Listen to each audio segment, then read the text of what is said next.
अस्सलाम वालेकुम।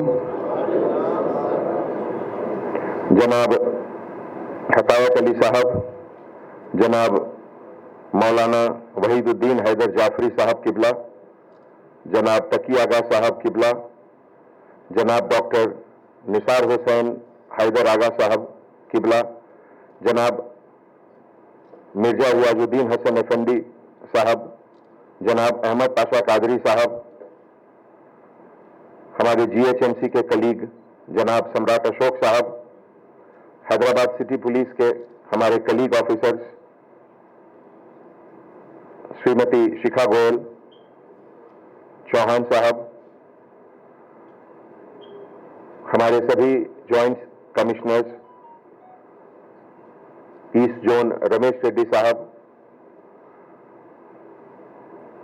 चक्रवर्ती task force के incharge, DCP south zone, traffic के सभी ऑफिसर्स और सभी इनवाइटीज, खवातीन और हजरात, सबसे पहले तो मैं आप लोगों का शुक्रिया अदा करना चाहता हूं कि इतने छोटे से नोटिस पर आप लोग यहां आकर हमारे डिपार्टमेंट की हौसला अफजाई की है।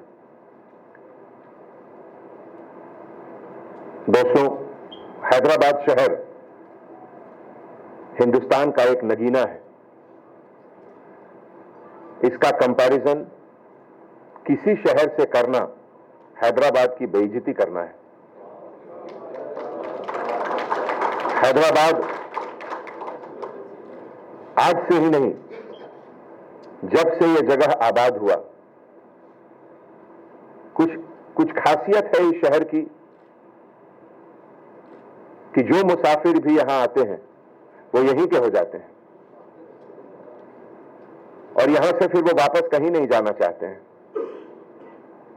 मैं भी उनमें से एक हूं। इसीलिए जब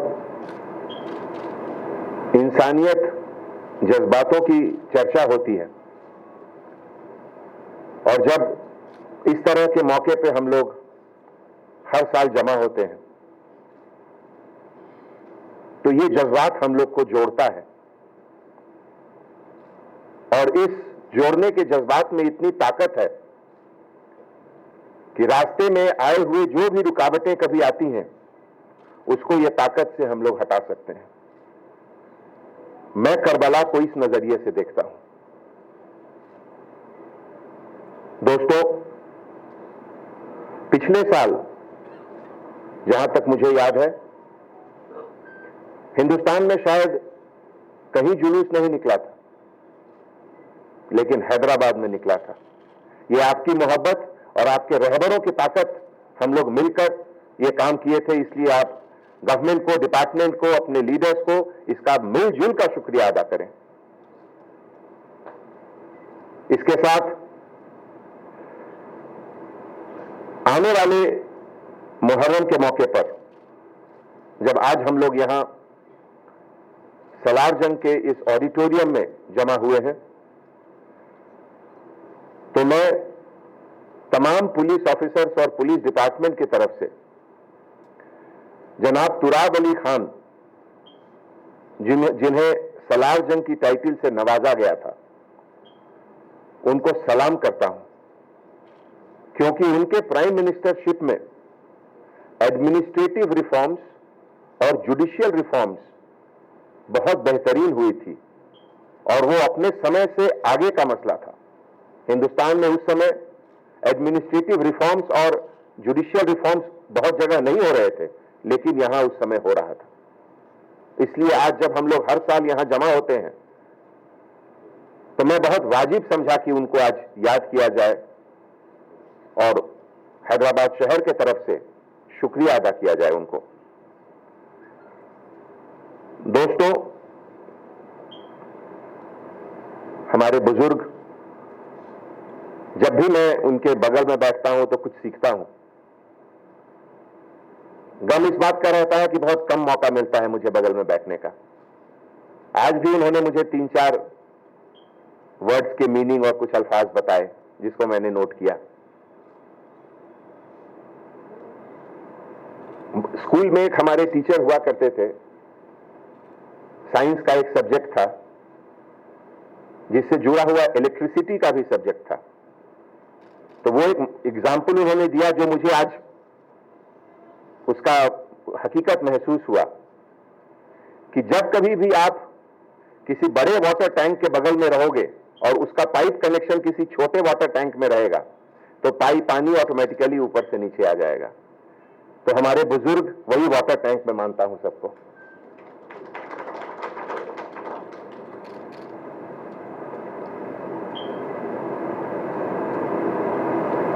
आज मैं जब करबला का जिक्र होता है,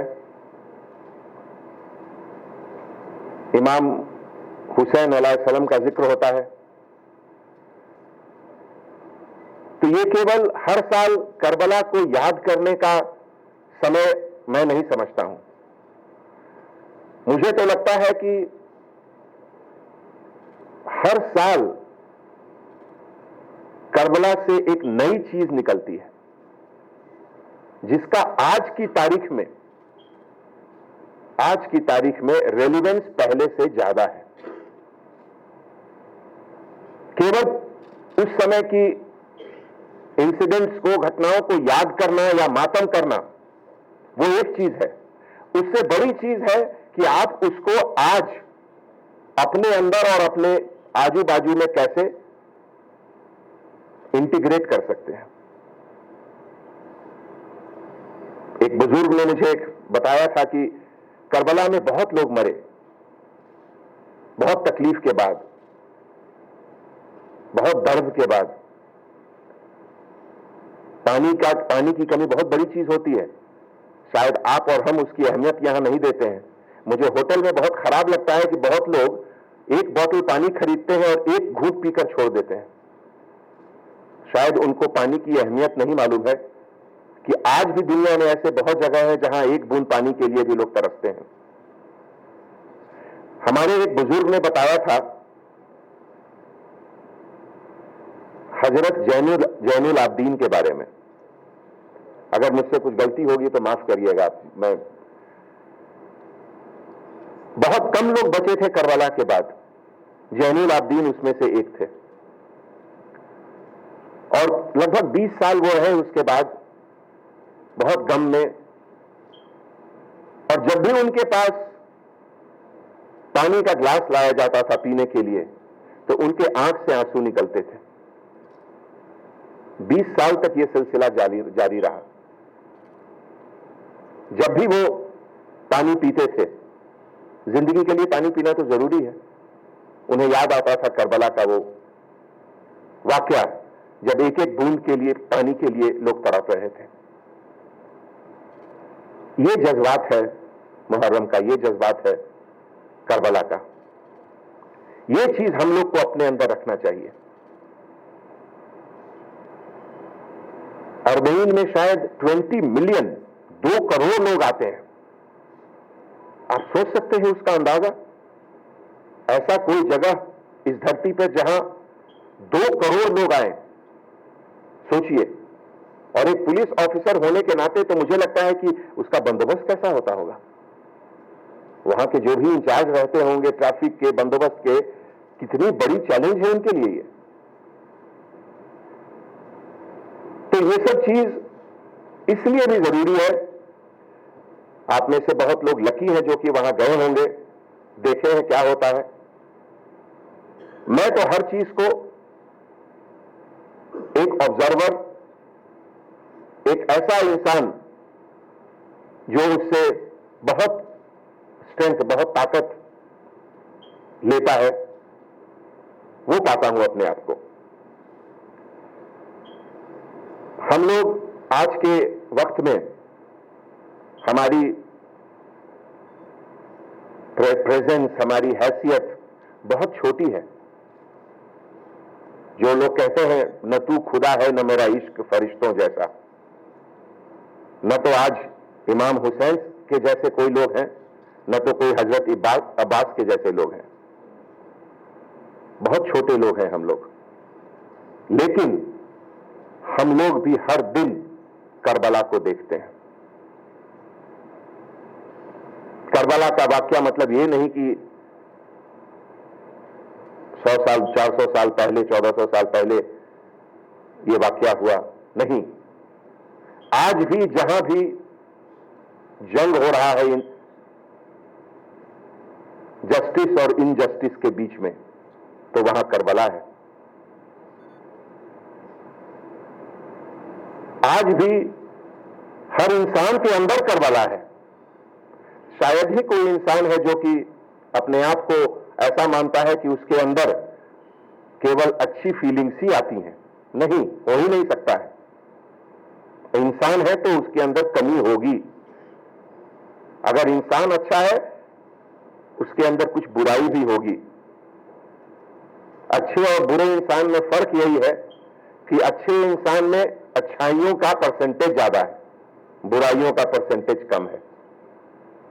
जो कुछ लोग शरारती हो जाते हैं, गलत रास्ते पे चले जाते हैं, उनमें अच्छाई का परसेंटेज कम होता है, बुराई का परसेंटेज ज्यादा होता है।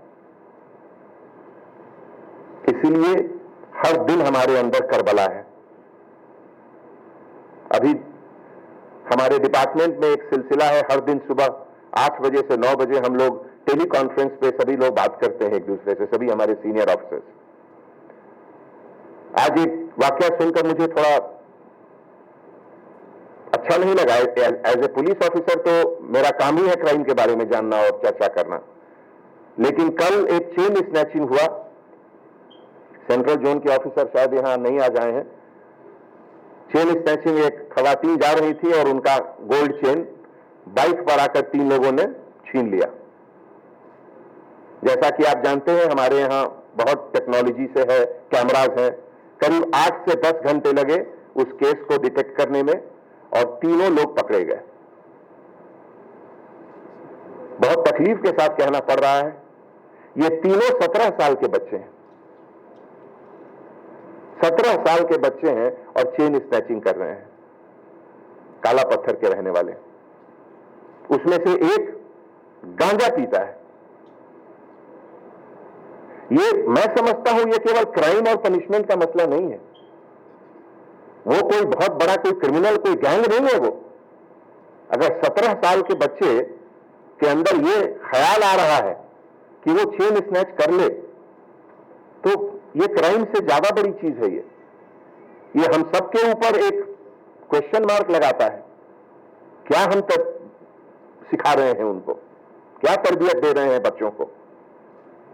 अगर हम लीडर हैं, रहबर है, तो हम क्या उनको बता रहे हैं कि जिसमें 17 साल का बच्चा, जिसको कानून के लैंग्वेज में माइनर कहा जाता है, और वो चेन स्नैचिंग कर रहा है। हमारे लिए तो ये बहुत दुख की बात है। और मैं इस मौके पे सबसे गुजारिश करूंगा कि आप इस पर थोड़ा वक्त दें।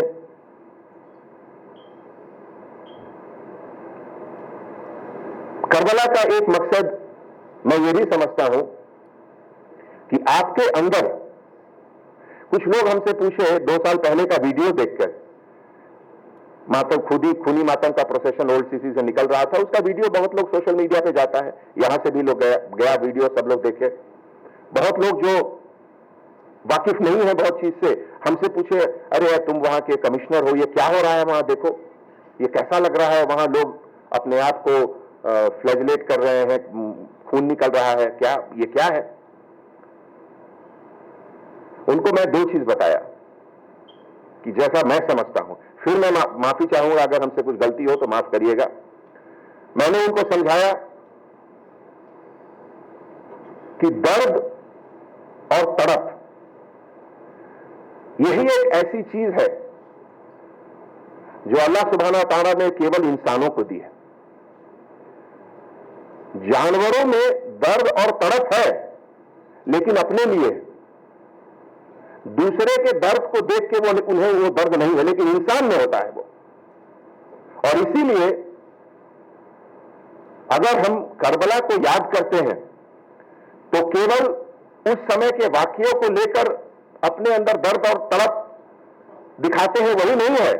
आज भी ऐसा बहुत चीज है जिसमें कि हमारे अंदर दर्द और तड़प को जिंदा रखना है, इसके लिए करबला है।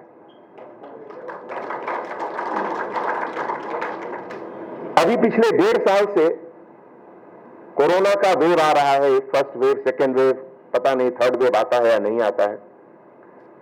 आप लोग को याद होगा फर्स्ट वेव के बाद लॉकडाउन हुआ, गरीबों को डिपार्टमेंट के तरफ से, जीएचएमसी, यहां सम्राट अशोक हैं, हम लोग सब मिलकर गरीबों को खाना दे रहे थे। बहुत ऐसे भी एनजीओ थे या बहुत फिलैंथ्रोपिस्ट लोग थे जो खाना दिए, लेकिन उसके बाद भी बहुत लोग भूखे रहे। तो अगर वो एक इंसान जिस पर आपकी निगाह गई और आपको पता है कि वो भूखा है, एक रोटी के लिए तरस रहा है, क्या आपके अंदर वो तड़प और दर्द जागा?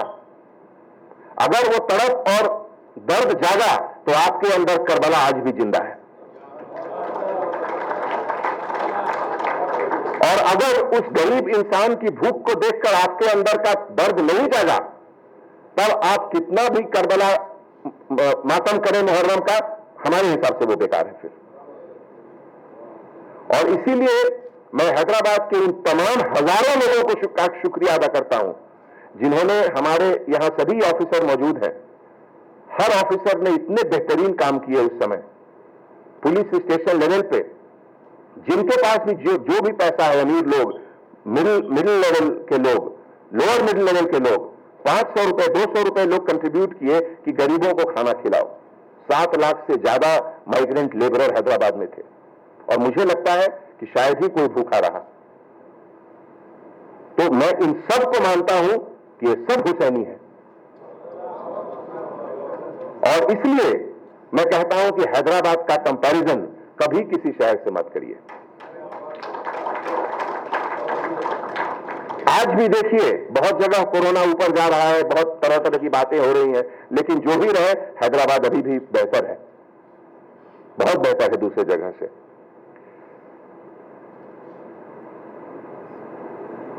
दोस्तों, सोसाइटी में हमेशा हर जगह के, हर तरह के लोग रहते हैं और यही इसकी खूबसूरती भी है और यही इसका चैलेंज भी है। अगर सभी इंसान बिल्कुल एक जैसे हो जाएं, तो शायद मुझे नहीं लगता है कि अल्लाह सुब्हानो तआला दुनिया इसलिए बनाई है कि बिल्कुल सब आइडेंटिकल हो जाएं। फैक्ट्री प्रोडक्ट मारुति का, एक मारुति 800 कार सब एक जैसे हो जाए, हो ही नहीं सकता है, सब में फर्क रहेगा ही, यही दुनिया की कैरेक्टरिस्टिक है। तो हमारे यहां भी ऐसे जरूर बहुत लोग रहेंगे जो किसी चीज को एक दूसरे नजरिए से देखें, लेकिन हमारा ड्यूटी है, हमारा ये रिस्पॉन्सिबिलिटी है कि हम लोग सब मिलकर उनको सही रास्ते पर लाने की कोशिश करें। पहले तो उनको पहचानें और कोशिश करें कि कैसे ये सुधार हो। कुछ लोग ऐसे होते हैं जो समझते सब कुछ है लेकिन खामोश रहते हैं। मेरी शिकायत उनसे ज्यादा है। जो समझते हैं, जो नहीं समझे और वो खामोश हैं, कोई बात नहीं, लेकिन जो समझ रहे हैं और वो खामोश हैं, वो बड़े गुनाहगार हैं। इसलिए जहां भी मौका मिले, आप अगर कहीं इनजस्टिस हो रहा है, आप जरूर उसके लिए आवाज उठाएं। ये जरूर आज के दिन इस चीज को मैं याद करता हूं, जब हजरत ने बताया कि जिक्र हुआ था कि हिंदुस्तान में इंसान रहते हैं, वहां हैवान। तो जब सोचिए कितनी बड़ी चीज है, हिंदुस्तान को इससे बड़ा मेडल और कुछ मिल सकता है क्या कि उस समय लोग कहें कि यहां इंसान रहते हैं। तो उस इंसानियत को जब हम छोटे लेवल पे देखेंगे, कॉलोनी के लेवल पे, मोहल्ले के लेवल पे, तो आप अगर नजदीक जाइए तो आपको बहुत कुछ नजरिया दिखेगा। कुछ लोग जो खामोश हैं, तो उनके बारे में मैं एक लाइन कहना चाहूंगा कि रोशनी से है दामन बचाए। जो लोग खामोश रहते हैं उनके बारे में मैं कह रहा हूं, रोशनी से है दामन बचाए, कितने खुददार होते हैं ये साए, कितने खुददार होते हैं ये साए, किसी का राज किसी से कभी नहीं कहते। अगर कुछ जान भी गए तो खामोश हैं, ये गलत है। किसी का राज किसी से कभी नहीं कहते, ये एहतियात अंधेरों में पाए जाते हैं। तो हमारा अपील है यही कि इन अंधेरों से लोग को बाहर लाना है। यही है करबला। इसका अगर कंपैरिजन मुझे करना रहेगा तो हमारे हिंदू स्क्रिप्चर में, उपनिषद में भी ये लिखा हुआ है, तमसो मां ज्योतिर्गमय, डार्कनेस से लाइट की तरफ। सबसे बड़ी कल्चरल एडवांसमेंट, सिविलाइजेशन का प्रोग्रेस यही है कि हर डार्कनेस से हम लोग लाइट की तरफ जाएं। सबसे बड़ी चीज यही है। जब हमारे दोस्त ने दिल्ली से फोन किया यहां के रोड पर मातम देखकर, उनको मैंने एक बात और बताया था कि मकसद और मंजिल, ये दोनों की अहमियत को समझिए। बहुत लोग गलती करते हैं, मकसद को मंजिल समझ लेते हैं। अगर आपको मंजिल, आपको छत पर जाना है तो सीढ़ी आपका मकसद है, सीढ़ी ही आपका मंजिल नहीं है। मकसद को हमेशा अपने सामने रखें और मकसद पर पहुंचें, चाहे वो मजहब का मामला हो, दीन का मामला हो, डिपार्टमेंट का मामला हो, टॉयर करने का मामला हो। माफ कीजिए अगर मैं आपसे कहूं कि अगर कोई बिल्कुल 5 वक्त के नमाजी है, एक वक्त भी नहीं नमाज तोड़े पिछले 10 साल से, लेकिन इतने ज्यादा गुस्सैल, इतने ज्यादा गुस्सा, हर छोटा चीज पर खूंखार जानवर जैसा दूसरे पर चिल्ला रहे हैं, तो मुझे लगता है कि उससे अच्छा है कि अगर कोई 2-4 नमाज मिस भी कर गए, लेकिन अगर उनके अंदर नमी है, थोड़ी पोलाइटनेस है, थोड़ी कर्टसी है, वो ज्यादा बेहतर इंसान है। तो इसलिए इन सब चीजों को याद करना ही करबला है, और इन सब चीजों को याद करके अमल लाना, अपने आप को उसमें ढालना, हमारे हिसाब से वही करबला है। दोस्तों,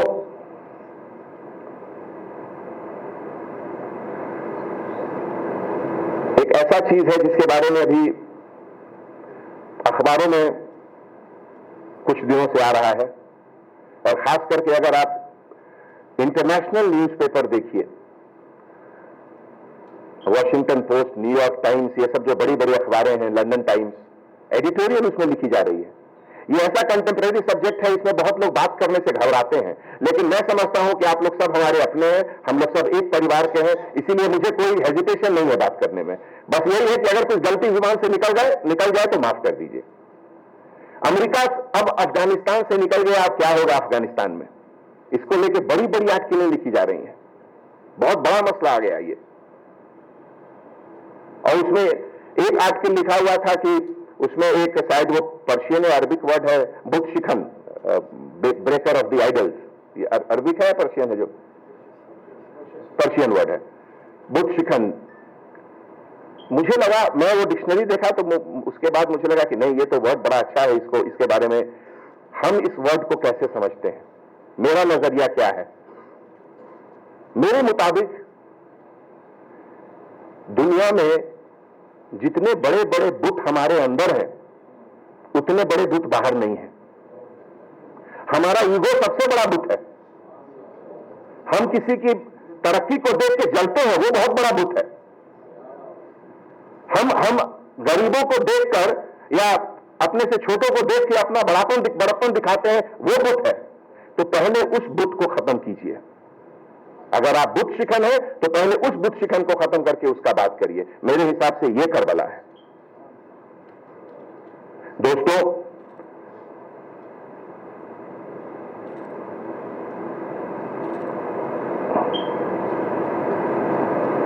आज सोसाइटी बहुत तेजी से बदल रहा है। आज से 100 साल पहले जो बदलने का रफ्तार था वो बहुत धीमा था। अब हर 1 साल में नई नई चीज की इजाद हो रही है। अभी देखिए, इंटरनेट, सेल फोन, सब कुछ आ गया, उसका यूज, मिसयूज सब कुछ होते रहता है।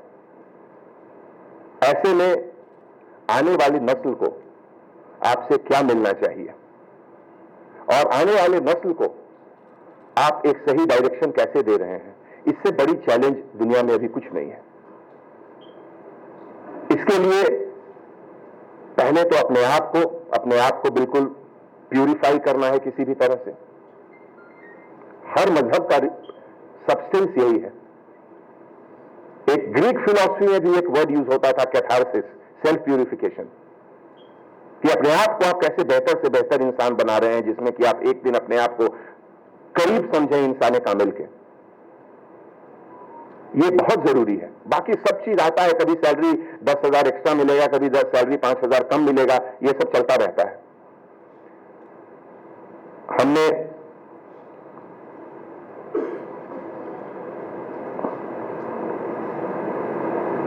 जख्मों की बात की है कि करबला में इमाम हुसैन के ऊपर कितना जख्म था, उसकी गिनती की गई है।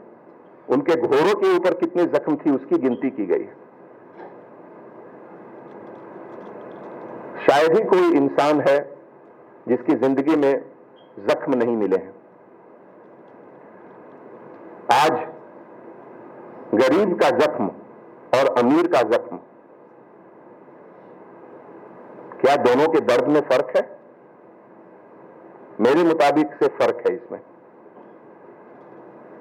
अमीर के जख्म का इलाज आसानी से होता है, गरीब के जख्म का इलाज आसानी से नहीं होता है।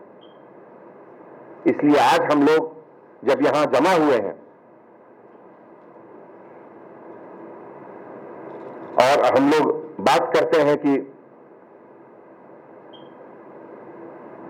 मोहब्बत का, तो अगर 2 या 3 इंसान गरीब को भी हम लोग उसके जख्म को दूर करें, तो मुझे लगता है बच्चों को अगर ये सबक दें कि अपने से जो भी नीचे है उसको मदद करो, जिस तरीके से भी कर सकते हो, तो आज हम लोग का यह मीटिंग सक्सेसफुल होगा। जहां तक डिपार्टमेंट का सवाल है, मैं हजरत से बिल्कुल 100% सहमत हूं। हाथी सबसे आगे रहना चाहिए, लेकिन उसमें आपकी भी मदद की जरूरत है। यह जोर जबरदस्ती का मसला नहीं है कि कोई अगर आगे गया तो पुलिस को उसको पकड़ के लॉकअप में डाल दे। नहीं, यह समझ आपको खुद होनी चाहिए कि जब ये जुलूस में हाथी की अहमियत है, जब हाथी आगे रहना चाहिए तो आप खुद रखिए। हर चीज को पुलिस के ऊपर मत ढकेलिए। ये मातम का माहौल है, ये दर्द का माहौल है। उसमें पुलिस किसी को पकड़ के पुलिस स्टेशन ले जाएगी, या क्या सही है क्या? बिल्कुल नहीं। पुलिस का जो काम है, हर चीज को एक आसान बनाना। Crime and law and order दूसरा चीज हो गया। यहां पे हम लोग कोई क्राइम और लॉ एंड ऑर्डर नहीं, में उसका नहीं समझ रहे हैं। हर चीज को आसान करना, तो इसमें आपकी भी जिम्मेवारी है। यही नहीं, बहुत जगह छोटी छोटी जहां पतली गलियां हैं, वहां हाथी के नजदीक लोग आ जाते हैं, वो भी सही नहीं है। 2015 में एक बार गड़बड़ हुआ था, और इस बार भी नया हाथी है। ठीक है, वो हाथी ठीक है, 2 जगह देखे हैं, उसका परफॉर्मेंस कोई गड़बड़ नहीं था, लेकिन फिर भी क्यों मौका दिया जाए? एहतियात बरतिए खुद। बाकी सब जो हमारे सिटी पुलिस के तरफ से हमारे जितने भी ऑफिसर्स हैं, एक बार फिर मैं कहता हूं, पूरे सिटी के सभी 16,000 ऑफिसर्स के तरफ से मैं आपको कहता हूं कि आपके हर गम में हम लोग शरीक हैं। और मुहर्रम का जो ओकेजन रहता है हैदराबाद में, ये हमारे लिए एक सर्विस का मौका है, और हमारे सभी ऑफिसर बिल्कुल उसी फीलिंग से आपके सर्विस में हमेशा हाजिर रहते हैं। अगर किसी से कभी कुछ गलती होती है, उसको माफ करिए, उसको सही रास्ते पे लाइए। कोई आदमी परफेक्ट नहीं है। हमारे डिपार्टमेंट भी हो सकता है कुछ लोग गलती करें, इसीलिए आप हैं, हम हैं, हमारे बुजुर्ग लोग हैं, मिलकर उनको सही रास्ते पर लाएंगे। तो एक बार फिर हम अपने तमाम सीनियर ऑफिसर्स की तरफ से, अपने पूरे सिटी पुलिस के सभी ऑफिसर्स की तरफ से, सबसे पहले अपने सभी बुजुर्गों का बहुत बहुत शुक्रिया अदा करता हूं। आपके आने से सबसे बड़ी बात होती है कि हमारी हौसला अफजाई होती है, और उसके बाद हमारे अंदर जो भी कैपेसिटी है उसको हम लोग और बढ़ाकर बेहतर करके पब्लिक सर्विस, आपके सर्विस के लिए हमेशा हाजिर रहते हैं। बहुत बहुत धन्यवाद, शुक्रिया।